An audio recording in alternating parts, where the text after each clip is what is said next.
नागपूर पोलिसांनी पुन्हा एकदा सिद्ध केलं आहे की इच्छाशक्ती असेल तर गुन्हेगारीवर आळा घालता येतो। गुन्हे शाखेच्या युनिट 5च्या पथकाने मोठी कारवाई करत 62 चोरीच्या दुचाकी जप्त केल्या आहेत। संपूर्ण प्रकरणाची सविस्तर माहिती जाणून घेऊया।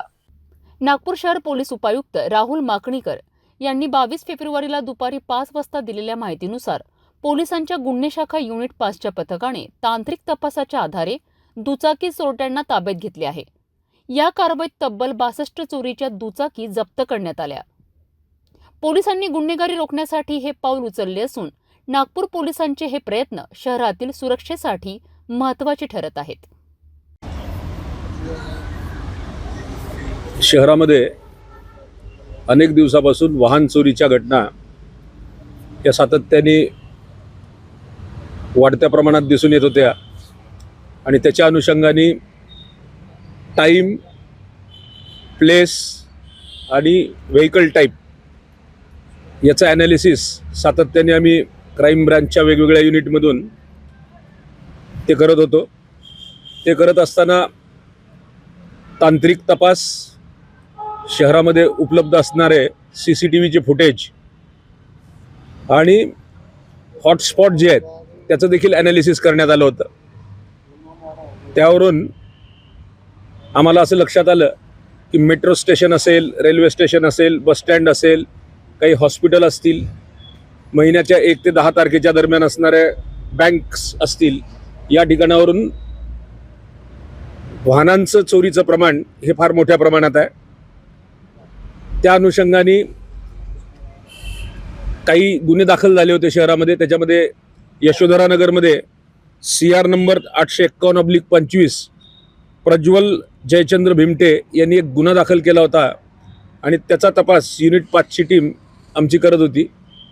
हा तपास करत असताना युनिट 5च्या टीमनी जवळपास 200 CCTV फुटेज चेक केले आणि 200 CCTV फुटेज चेक केल्यानंतर त्यांच्या लक्षात आलं की काही ठिकाणी फुटेजमध्ये एक विशिष्ट पोशाख असणारा व्यक्ती, विशिष्ट अंगकाठीचा व्यक्ती हा सगळ्या ठिकाणी जिथे जिथं या गाड्यांचे चोऱ्या झालेल्या आहेत त्या ठिकाणी कॉमन दिसून येत आहे। त्याच्यावरून ह्यांचा एक कर्मचारी आमच्या युनिट 5चा टाकळकर नावाचा, त्यांनी ते फुटेज सगळीकडे प्राप्त करून घेऊन जे काही DB टीम असतील आणि त्याचे गोपनीय बातमीदार असतील त्या बातमीदारांना दाखवले आणि या बातमीदारांनी कन्फर्म केलं की सदर व्यक्ती हा या ठिकाणी आता दिसून येत आहे, तात्काळ येऊन तुम्ही तो बघा, व्यक्ती व्हेरीफाय करा। त्यावरून टाकळकर आणि युनिट 5ची टीम तिथे गेली आणि त्यांनी तिथून आकाश किशोर खोब्रागडे नावाच्या एका व्यक्तीला ताब्यात घेतलं। ताब्यात घेतल्यावर त्याची सखोल चौकशी केल्यानंतर असं लक्षात आलं की हाच व्यक्ती जो आहे की ज्यांनी जे फुटेज आम्हाला दिसले होते त्या फुटेजमधला व्यक्ती हाच आहे आणि त्यांनी काही वाहनं चोरी केलेली होती।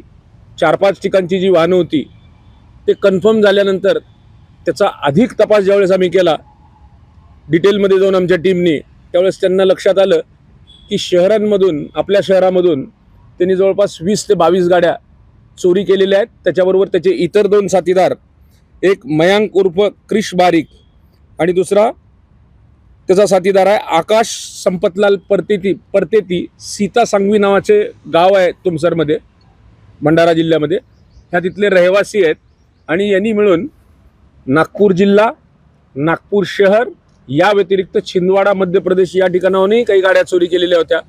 अशा एकूण त्यांनी 62 गाड्या चोरी केलेल्या आहेत। ह्या ज्या आपल्यासमोर गाड्या दिसत आहेत आता, ह्या 62 गाड्या आम्ही आत्ता त्यांच्याकडून रिकवर केल्यात आणि यांनी तिथंच तुमसरमध्ये असणारा जो मोटर मेकॅनिक आहे दीपक द्वारकादास बिजांडे आणि त्याचा भाऊ विजय उर्फ गोलू द्वारकादास बिजांडे, या दोघांना या मोटरसायकल दिल्या आणि या दोघांनी पुढे त्या ग्रामीण भागामधल्या वेगवेगळे जे लोक आहेत त्यांना ते विक्री केल्याचं निष्पन्न झालं।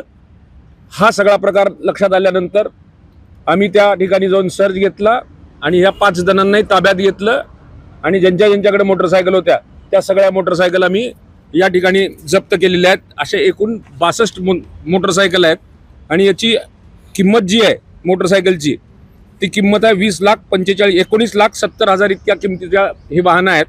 याशिवाय त्यांच्याकडून 4 मोबाईल जप्त केलेले आहेत, त्याचंही ॲनालिसिस चालू आहे। त्या मोबाईलचा आणखी कोणाशी काही संबंध आहे का, इतर कुठल्या व्यक्तींशी कोई दलाल त्याच्यामध्ये दिसून येत आहेत का, काही मोटर वाहन विक्रेते दिसून येत आहेत का, याचा अभ्यास चालू आहे. यानंतरही फर्दर इन्व्हेस्टिगेशनमध्ये आणखी गाड्या या ठिकाणाहून निष्पन्न होण्याची किंवा उघडकीस येण्याची शक्यता गुन्हे नाकारता येत नाही. असा हा पहिला तपास आहे. गुन्हेगारीला आळा घालण्यासाठी नागपूर पोलिसांनी पुन्हा एकदा कडक पावले उचलली आहेत. चोरीच्या दुचाकी जप्त करण्याची ही कारवाई गुन्हेगारी प्रवृत्तीला रोखण्यासाठी एक मोठे यश आहे.